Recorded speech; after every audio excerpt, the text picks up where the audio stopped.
E allora eccoci tornati in studio per l'ultima parte della nostra trasmissione, per questa puntata di TV7 Match.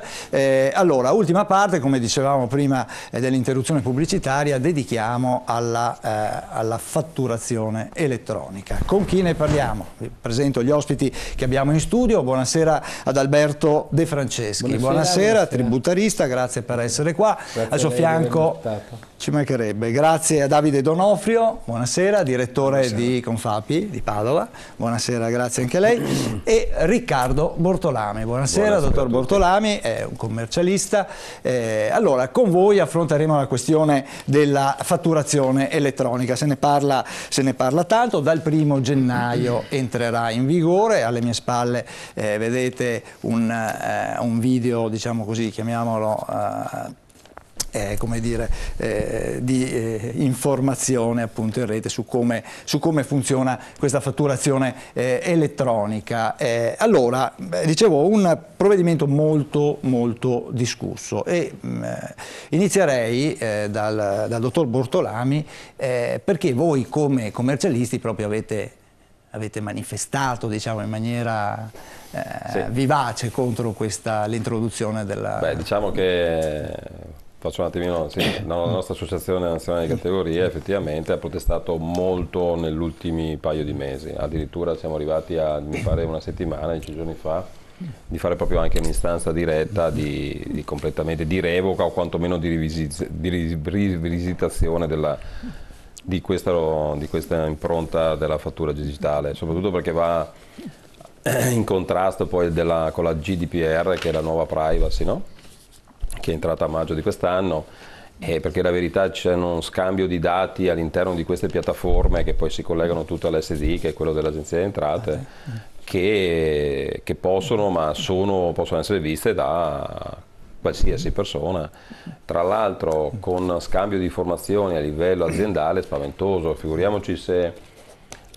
Logicamente a grandi livelli, non con le aziende medio-piccole, no? Però a grandi livelli che verificano prezzi di un concorrente piuttosto che l'altro, cioè quindi metterebbero molto in difficoltà le aziende. Poi probabilmente anche l'estero riesce a vedere all'interno di queste piattaforme, per cui diventa una strage. Beh, avete visto anche, no, di Facebook questi giorni, no?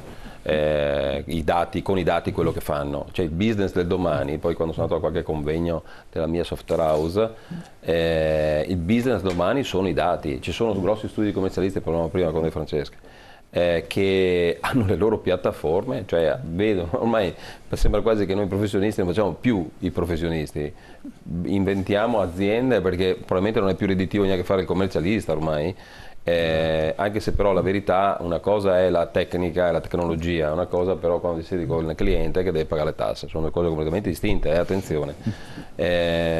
Pertanto questo commercio, tra virgolette commercio, di dati potrebbe essere molto preoccupante. Parlavamo prima, no, anche con De Franceschi, e questa noi abbiamo fatto proprio un'istanza di reclamo proprio di bloccare l'entrata in vigore, ma non abbiamo avuto nemmeno risposta. Cioè, io dico, se non serviamo più a nulla, che ci mettono come dipendenti, come medici di base, no? Ci mettono dipendenti del Ministero del Tesoro, delle Finanze, ci danno uno stipendio e facciamo i meri tecnici, cioè facciamo gli inviti telematici, come di semplici. È una forma di rottamazione dei professionisti. Sì, ma il commercialista allora, il problema è che questo esperimento che fa l'Italia, perché dobbiamo spiegare ai telespettatori che cos'è la fatturazione elettronica, che cosa vuol dire,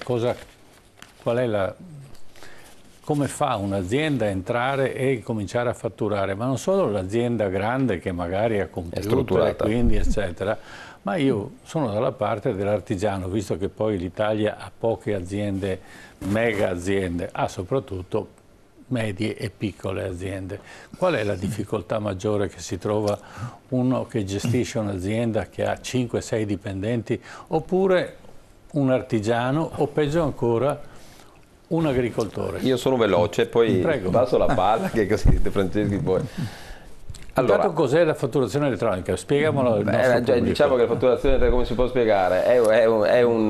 Tradurre quello che viene fatto su una superficie obsoleta che è la carta, questa è la definizione nobile, sì. in una superficie digitale, virtuale. Cioè dentro un computer. Esatto, come conto corrente, non c'hai i soldi, ma lo vedi. Capisci? Ma che fine fa questa fatturazione? La mando al mio... la persona che ha acquisito da me un servizio, per esempio, e poi che fine fa? No, veramente la fattura arriva dentro a questa piattaforma, sì. Poi se la fattura è consona, nel senso che è corretta, va logicamente a cliente, fornitore. La piattaforma corregge o blocca la fattura? Sì, perché può essere che magari alcuni campi non sono stati compilati in maniera esaustiva o non completa e potrebbe essere anche scartata. Cioè è a tutti gli effetti un invio telematico. Ok, per cui un ulteriore adempimento. Scusate, ma non diamo per scontato che i nostri telespettatori capiscano. Poi posso dire, allora il discorso è semplice. Il tutto nasce da una esigenza a livello mondiale di velocizzare i processi, perché siamo una cultura, no? Che adesso tutto è unito dalla rete, no? Quindi bisogna essere più veloci. Quindi cosa succede? Per ottimizzare i processi li devi informatizzare, cioè per essere più veloce, per avere più informazioni pronte, per essere più attento alla tua gestione dell'azienda, la informatizzi, cioè adotti le nuove tecnologie. E questo penso che sia indiscusso che è una cosa buona e giusta, nobile, va benissimo, siamo tutti d'accordo. Il problema nasce quando tu hai una normativa, che è quella italiana per esempio, che è stratificata da anni e anni e anni di norme e di regole e di adempimenti. Allora, e qui già entriamo nella seconda parte, che è quella che diceva giustamente il collega, che chiaramente ci sono delle professionalità, perché una fattura al suo interno contiene dei dati che non sono proprio così scontati e alla portata di tutti, perché per esempio applichi o non applichi l'IVA, ci sono delle spese che possono rientrare prima o dopo, no? Ecco, ci sono varie problematiche, varie cose, e giustamente, come evidenziava anche lei, cioè c'è la grandissima impresa che è strutturata e c'è il piccolo artigiano che non è strutturato. Quindi quando si porta a diciamo informatizzare una fatturazione bisogna renderla diciamo piatta per tutti, cioè deve essere utilizzabile per tutti, perché se poi cominci anche ad escludere alcuni soggetti non c'è più un dato che gira in maniera circolare, ed è questo uno dei grandi aspetti. Io vorrei evidenziare anche un'altra cosa che non si dice, ed è questa: spesso l'Europa non ha obbligato alla fattura elettronica, cioè non è che noi, come sento dire spesso in giro da notizie che sono un po' disattente, che è un obbligo che ci ha imposto l'Europa. No, è esattamente il contrario, è un obbligo che ci siamo autoimposti nella vecchia legislatura. Sono andati a richiedere all'Europa che lo definissero un obbligo, perché per la normativa europea è una facoltà. Adesso andiamo anche a ragionare, se vuole, perché ritengo interessante sempre per il pubblico che ascolta, che magari non ha competenze, dire: beh, ma se noi ci portiamo a casa questa cosa innovativa, esiste già nel resto del mondo? Perché è una cosa interessante sapere se da qualche altra parte c'è qualcun altro che utilizza il sistema. E la risposta è: in Europa no, in altri posti sì.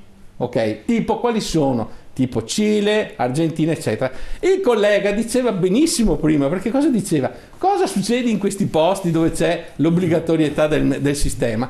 Che hanno le cosiddette offshore o società cartiere che producono fatture false, chiaramente, e che quindi dopo un certo numero di tempo vengono accertate, ma muoiono e quindi non sono neanche rintracciabili. Esatto. Quindi ci sono dei meccanismi di finanza chiaramente non corretta, e quindi in finanza diciamo malavitosa, evoluta, che va a interferirsi. Esatto. Un'altra cosa importante: il Portogallo, che nel 2012 ha introdotto un sistema di digitalizzazione per il controllo fiscale, perché questo ente, no, che non è un ente, si chiama società di sistema di interscambio, no, gestito dall'Agenzia delle Entrate, dove confluiscono le fatture, che fa i controlli che poi servono per andare a vedere ai nostri imprenditori brutti, cattivi, evasori, elusori di imposte, chi più ne ha più ne mette, perché essere in Italia imprenditore, sotto c'è scritto che mangi sul fisco e non paghi le tasse,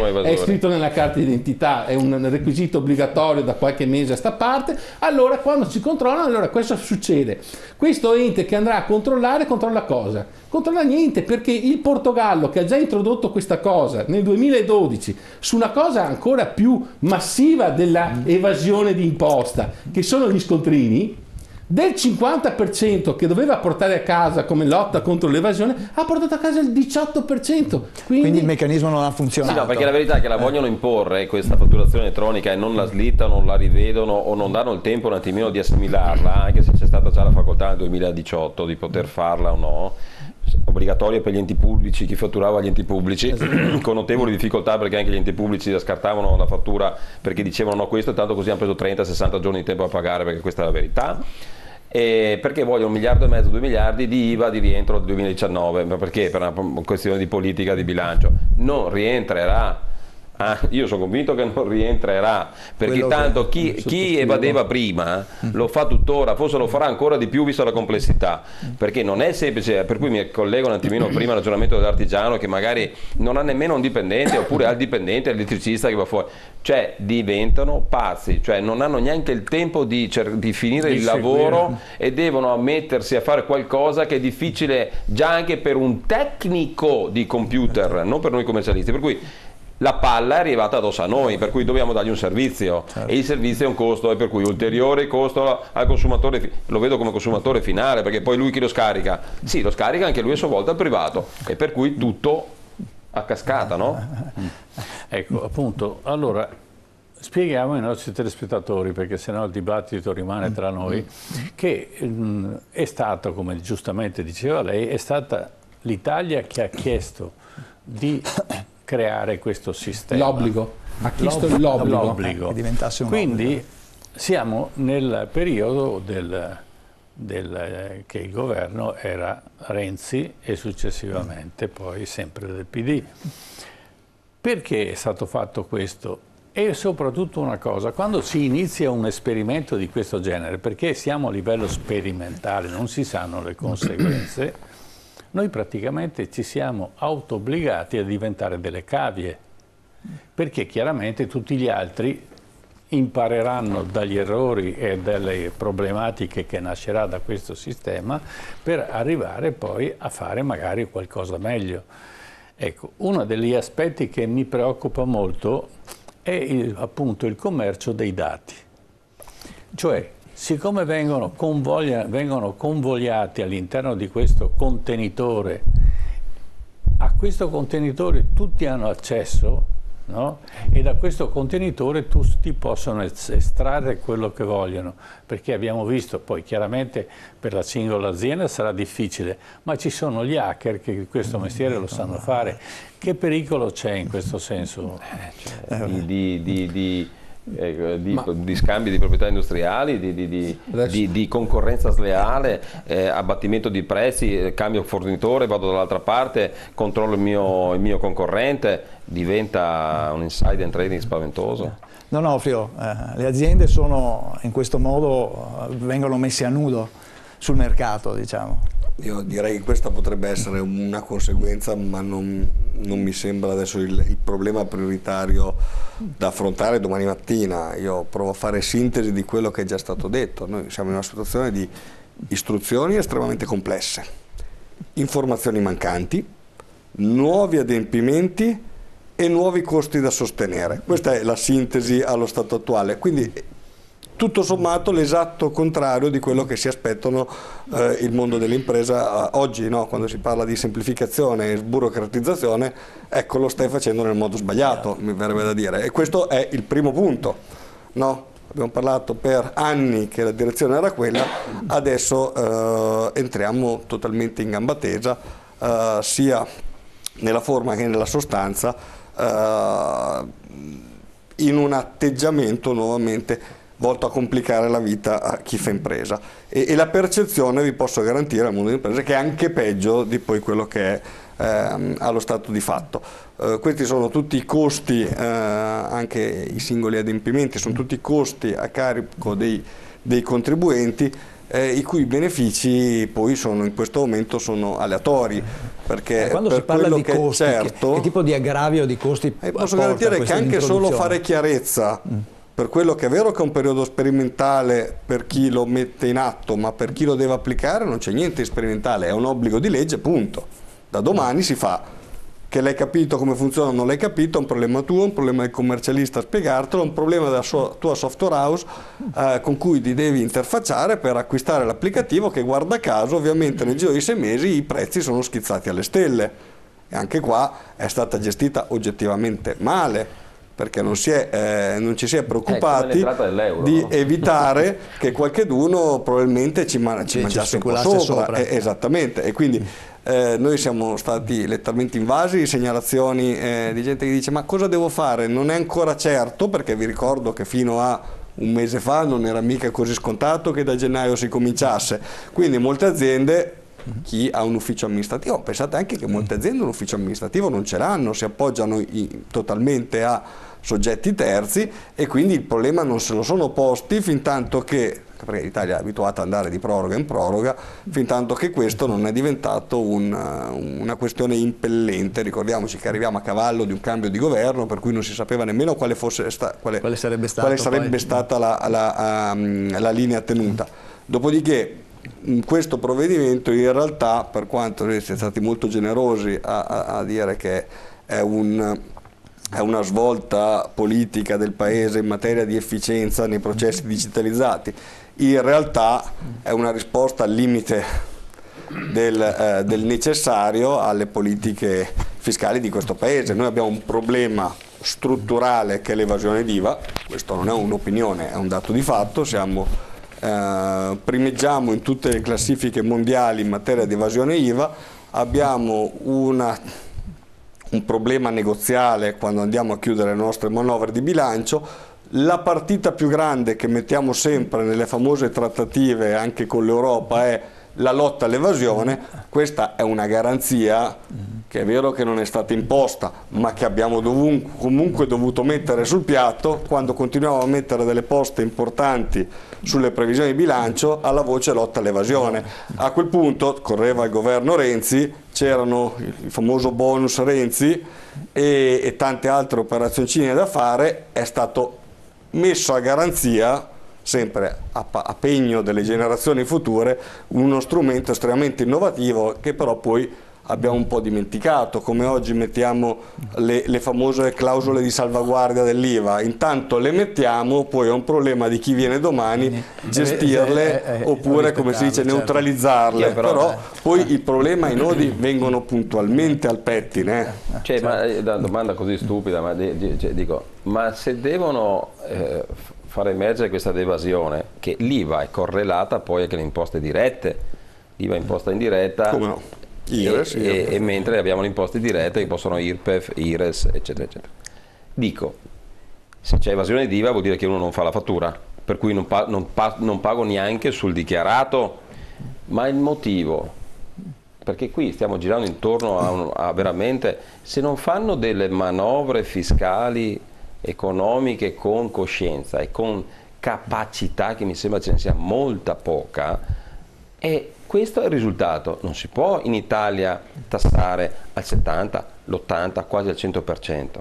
Gli altri stati, in Romania adesso, sugli utili tassano il 5%, perché hanno visto che tutte le società rumene si stavano spostando e hanno fatto una legge che tassano il 5%. Allora io dico, siamo in Comunità Europea quando gli fanno comodo, ci bloccano le leggi di bilancio a noi italiani, ma gli altri stati che fanno parte della Comunità Europea,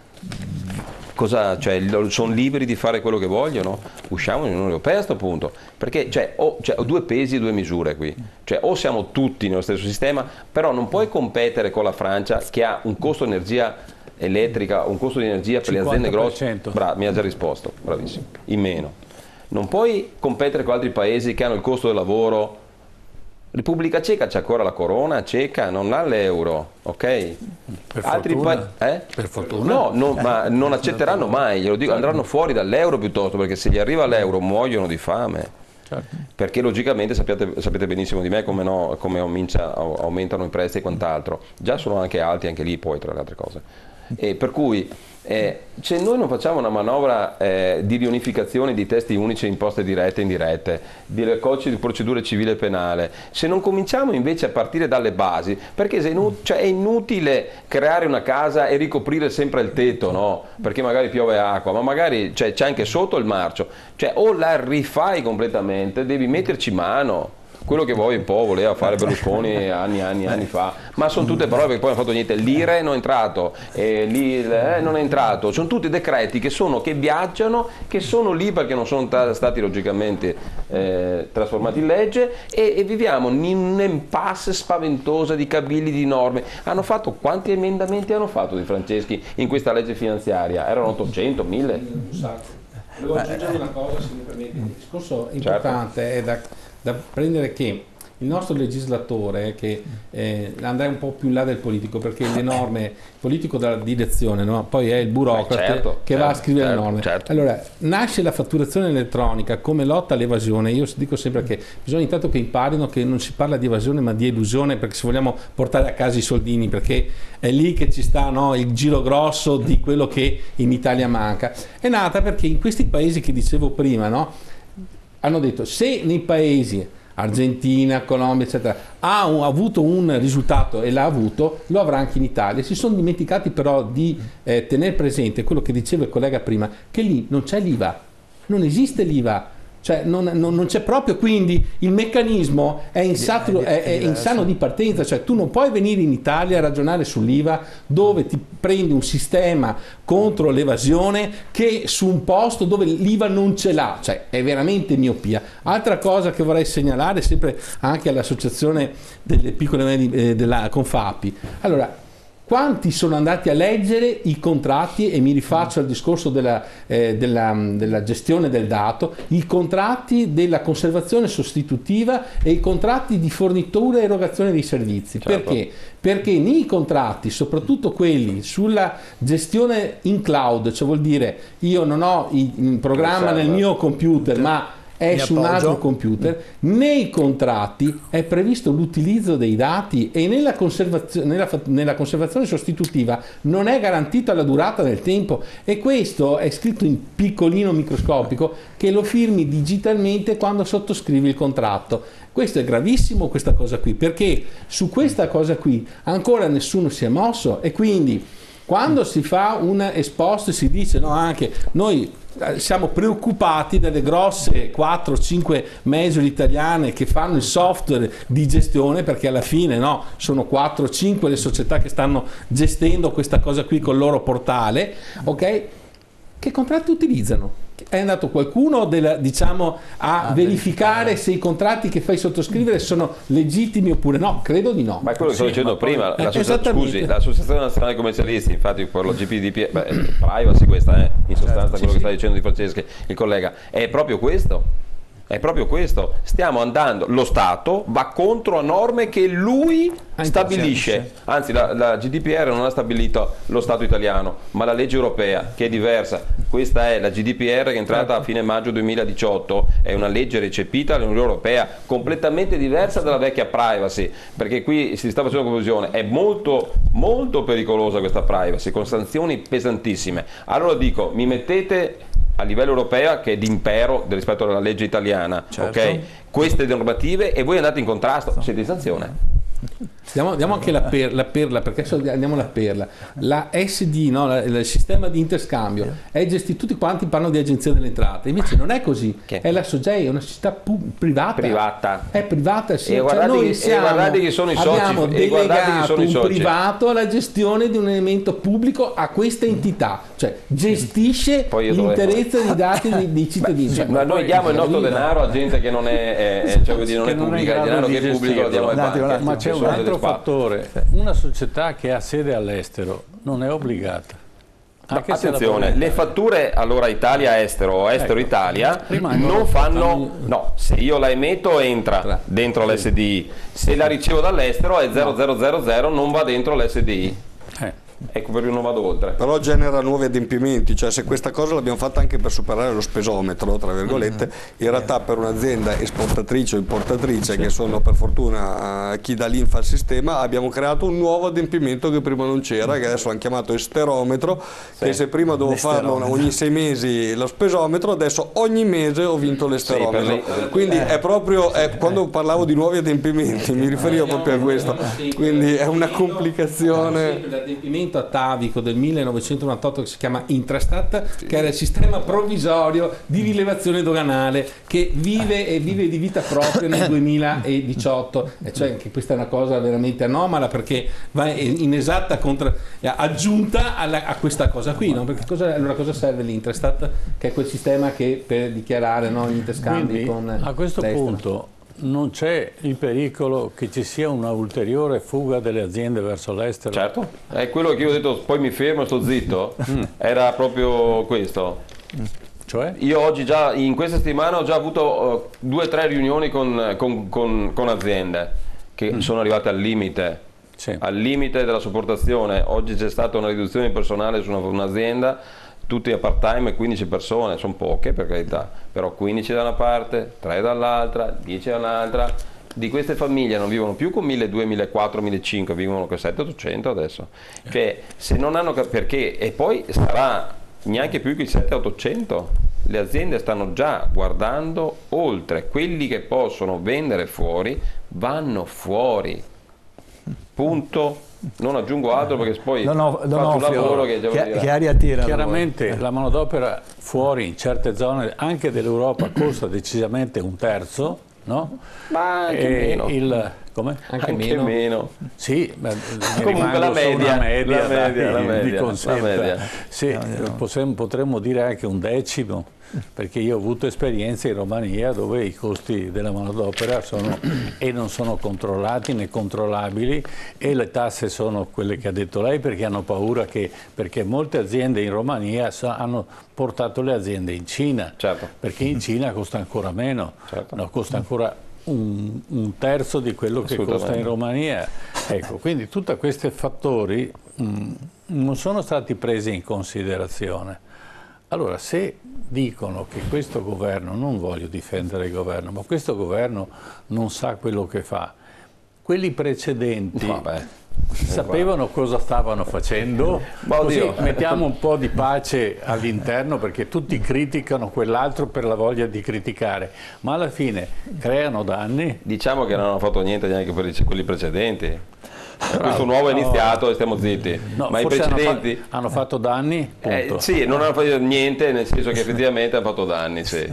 Ma allora, sulla sburocratizzazione dello Stato l'hanno complicata. Governo Renzi, governo... sì, però nessuno poi ha preso le decisioni, come hanno messo sul governo Monti per far prendere delle decisioni drastiche ad altri che vengono denominati tecnici, ma adesso hanno detto che non stavano più al governo e sono lì.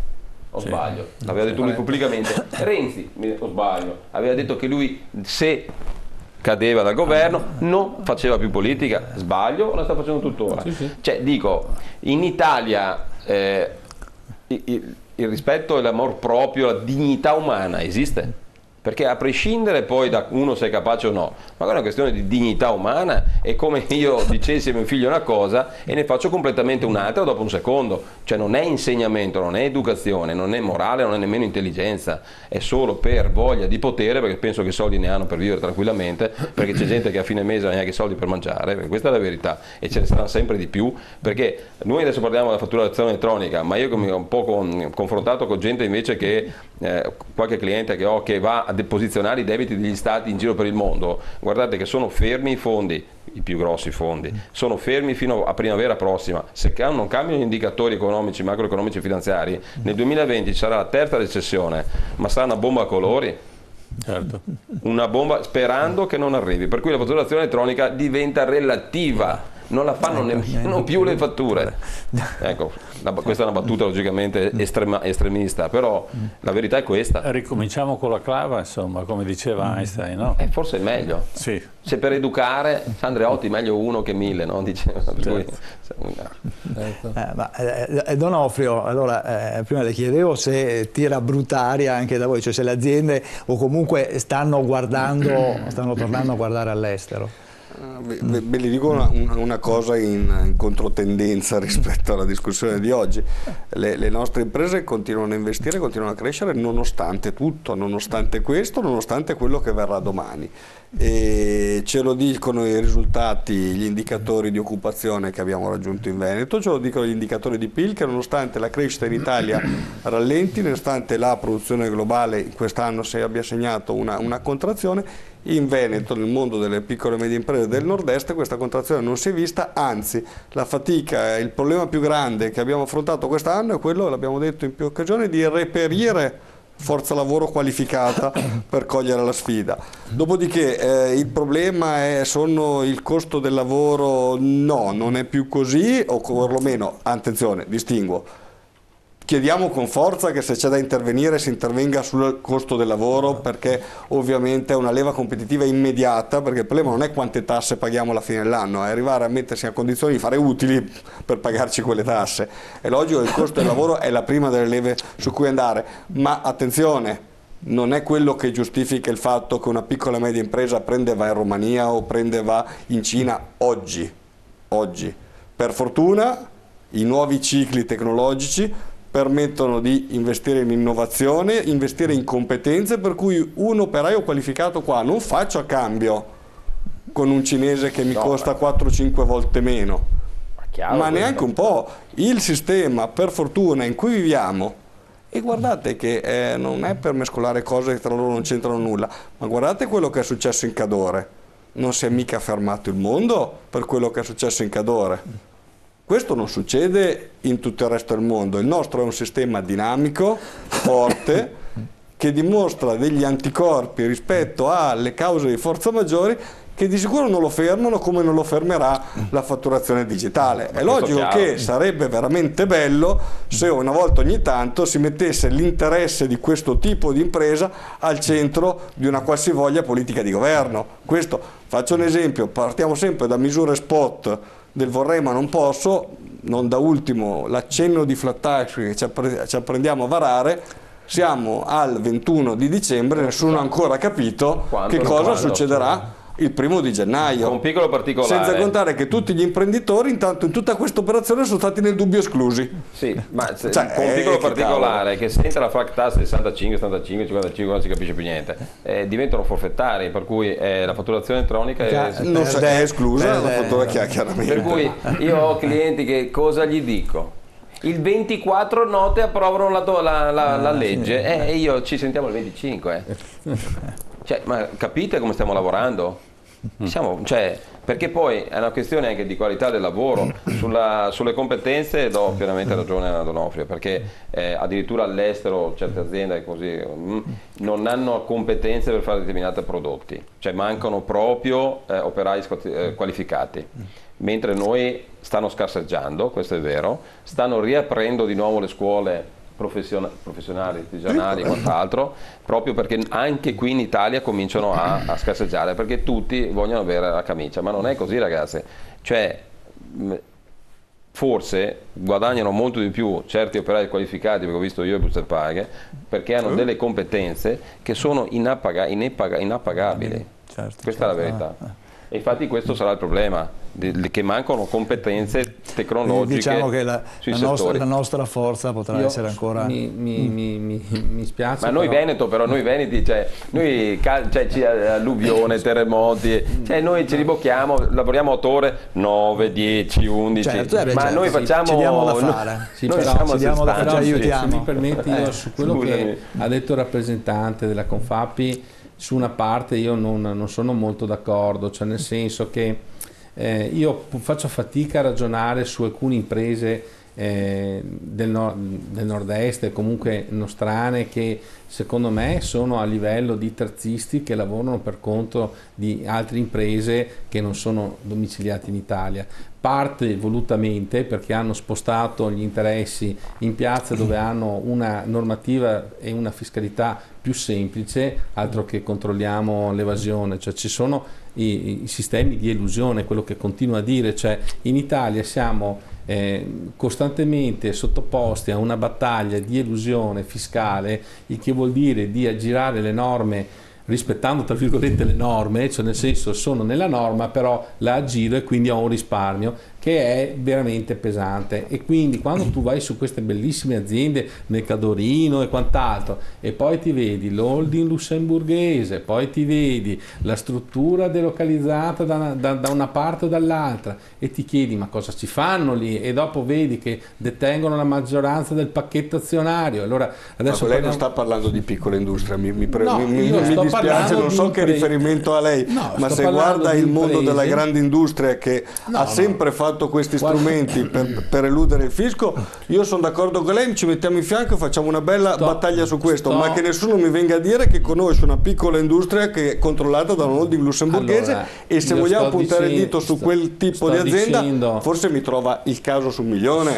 Le sto dicendo che abbiamo due aspetti, uno che è quello del medio grande, come sta dicendo lei, che ha questi sistemi di finanza molto particolare. L'altro, che è quello che probabilmente fa parte della sua associazione, che io lo vedo terzista di qualcos'altro, cioè che sta lavorando per qualcos'altro che poi viene importato, riesportato. Chi lavora con l'estero, questo sto dicendo.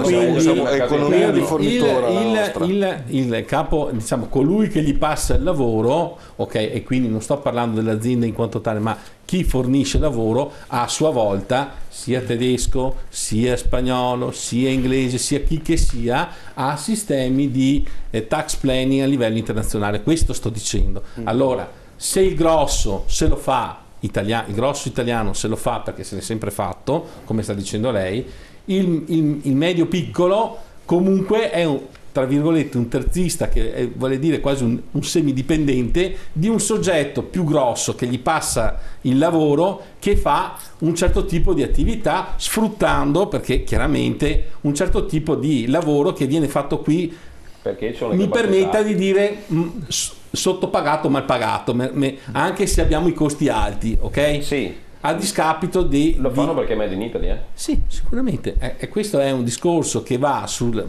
a dire che quando lei mi dice ma noi andiamo bene, sì, attenzione, andiamo bene guadagnando quanto? Il margine che viene fatto è un margine risicato, è un margine che dà soddisfazione all'imprenditore, che gli ritorna esattamente quello che si chiama il rischio d'impresa? Secondo me no. Questo è il discorso che sto facendo. Secondo me c'è innescato un sistema sia di tassazione e sia di sudditanza o soccombenza rispetto ad altri stati che stanno mangiando il nostro valore aggiunto. Allora, mi permetta, cioè, questo volevo dire sempre con rispetto, cioè, per carità, le aziende che ci siano qui vadano bene, sì, ma non è che vadano bene, stanno tirando a campà, come dice qualcuno. Stanno sopravvivendo. Esatto, cioè nel senso, non vedo grandi economie, basta vedere il risparmio, cioè il risparmio si sta incrementando in Italia, mi pare di no, le analisi delle banche non dicono questo.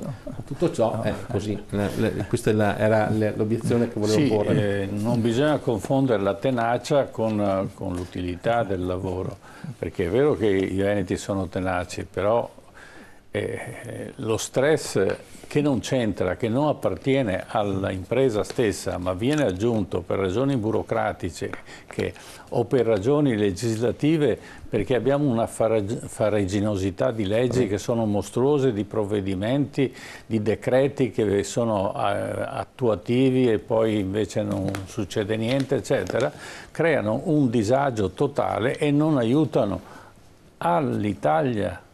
Non è, perché noi parliamo sempre del singolo industriale come se fosse colpa sua. Alla fine, se un'industria funziona, funziona per tutti. Se va male per tutti. È questo che non c'è la sensibilità politica di capire che le aziende devono essere agevolate, ma non agevolate perché gli regalo qualcosa. Non agevolate, tutelate e preservate, che è una cosa diversa, perché agevolare, siamo pieni di bandi comunitari e di incentivi che non vengono usati, perché il problema è tutelare e proteggere. Questo è il discorso. Non credo che anche l'esponente possa dire, no, della Confapi possa dire che non è così.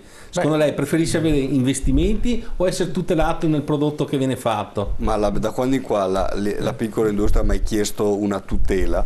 Noi abbiamo chiesto esclusivamente di evitare i bastoni tra le ruote. Questo è quello che succede sistematicamente. Dopodiché contributi a pioggia sappiamo che lasciano il tempo che trovano, ma il problema è che finché non si fa una riformulazione, come diceva il collega, della norma, andiamo semplicemente a complicarla per successive modifiche. Dopodiché, quello che ci tengo a sottolineare, dare continuamente l'idea dell'impresa sgangherata con le toppe sotto le maniche, secondo me è mancare di rispetto nei confronti della dignità dei nostri imprenditori, perché non sono così. Noi abbiamo smesso di piangerci addosso tanto tempo fa, abbiamo smesso di parlare delle solite cose dopo i primi 3-4 anni di crisi mordente. Bisogna cambiare le regole del gioco. Molti l'hanno fatto, chi non è stato nelle condizioni di farle purtroppo non è più sul mercato economico a competere, e l'abbiamo pagato caro tutti quanti. Adesso le regole sono cambiate e si stringono i denti. È logico che paghiamo l'assenza di una politica industriale. Onor del merito al Calenda, perché l'abbiamo appena ammazzato per l'introduzione della fatturazione digitale. È stato il primo dopo tanti anni che ha cominciato a dire andiamo in una direzione con un pacchetto di norme che doveva sostenere gli investimenti. Attenzione, e lo dico non per un commento politico, ma perché siamo al momento di capire cosa deciderà di fare il nuovo ministro sviluppo economico. I risultati di quel pacchetto di misure che aveva preso il nome di Industria 4.0 si sono visti, e come, in un momento in cui l'industria si sta emancipando dalla subfornitura pura che comunque ha fatto la ricchezza del nord-est e sta andando avanti verso l'automazione, l'impiantistica, la fornitura di tecnologia avanzata, perché è lì che ci stiamo posizionando, e in quel momento quel pacchetto di norme era estremamente utile e tuttora lo è. L'importante è che non andiamo con quella brutta abitudine che ogni governo si smonta tutto e si ricomincia qualche cosa proprio nel momento in cui se ne vedevano gli effetti. Quindi attenzione, che l'assenza di politica industriale è un problema che abbiamo sempre. Stavamo iniziando a costruircene una, attenzione a non rimettere tutto in discussione, perché abbiamo di nuovo spostato la bussola dall'altra parte.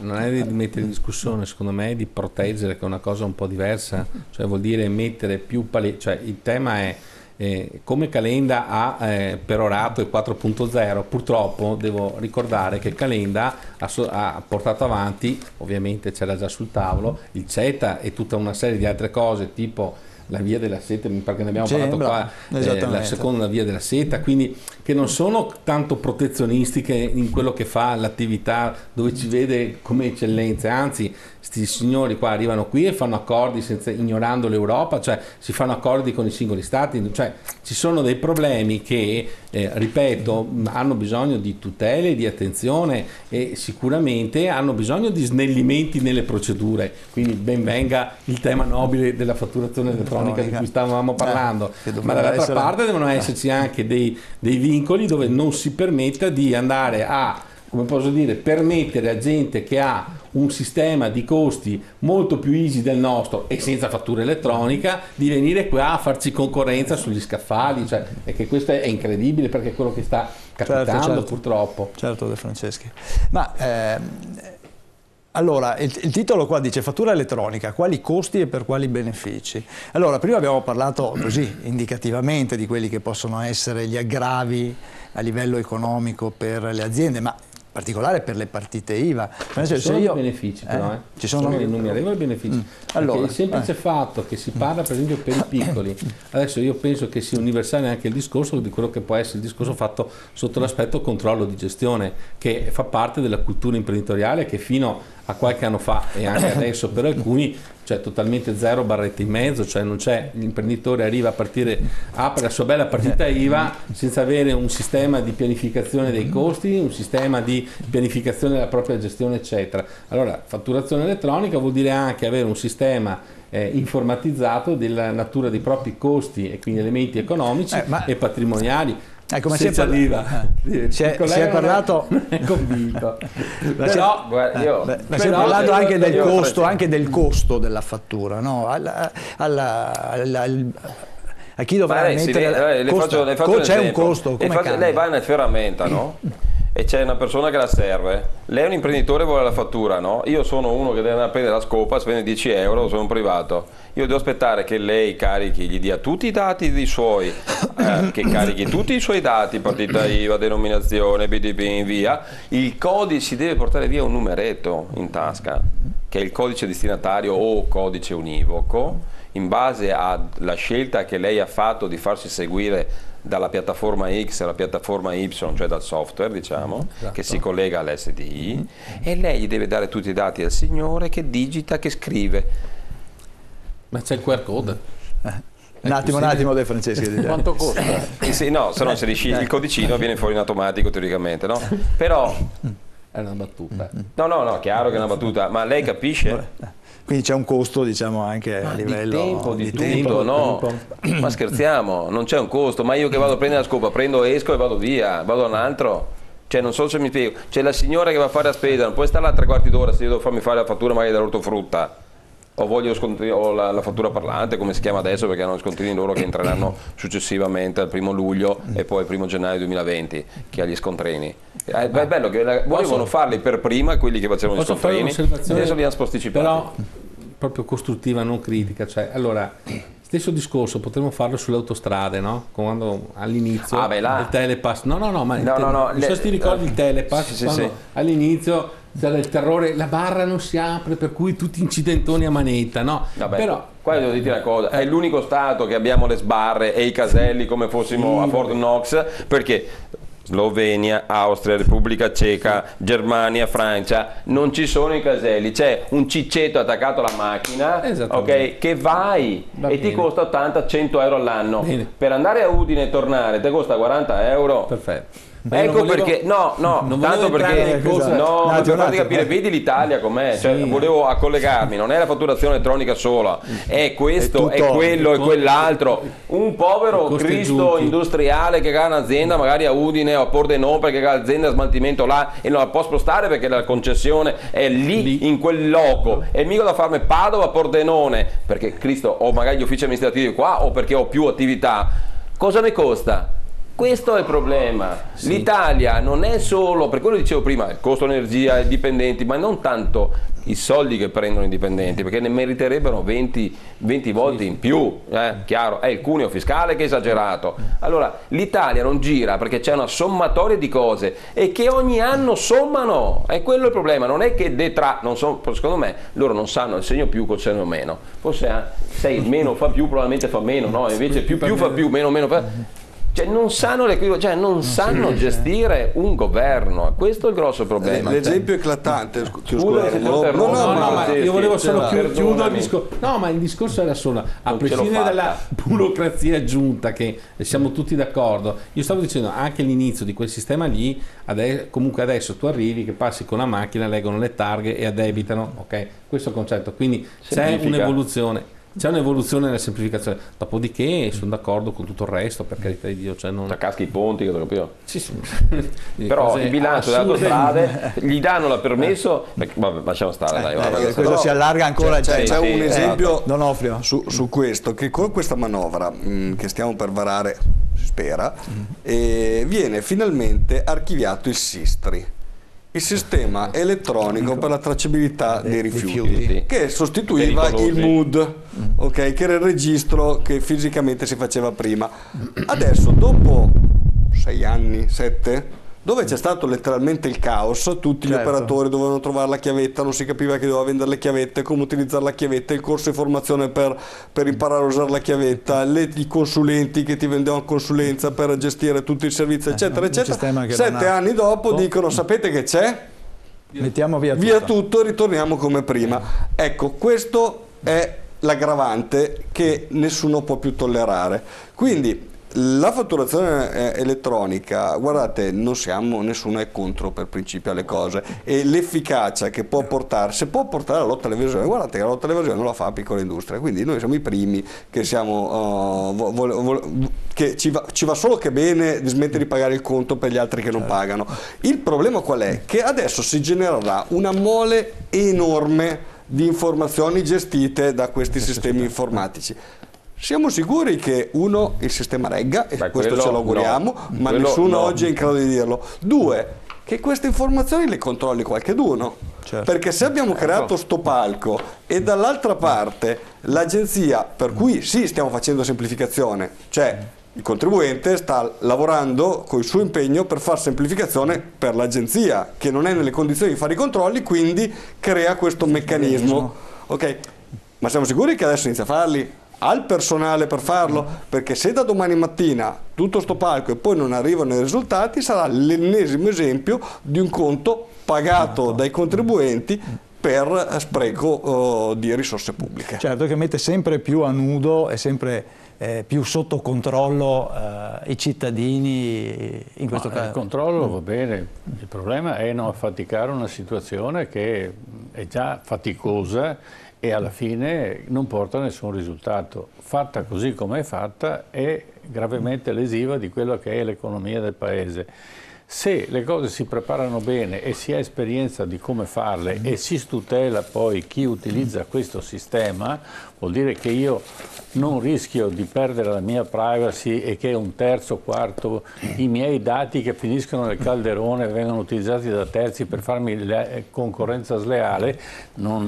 Diciamo che a questo punto dobbiamo fare un grosso ripensamento e partire col piede giusto per fare le cose come si deve, perché se sono fatte bene allora funzionano e è vantaggio di tutti.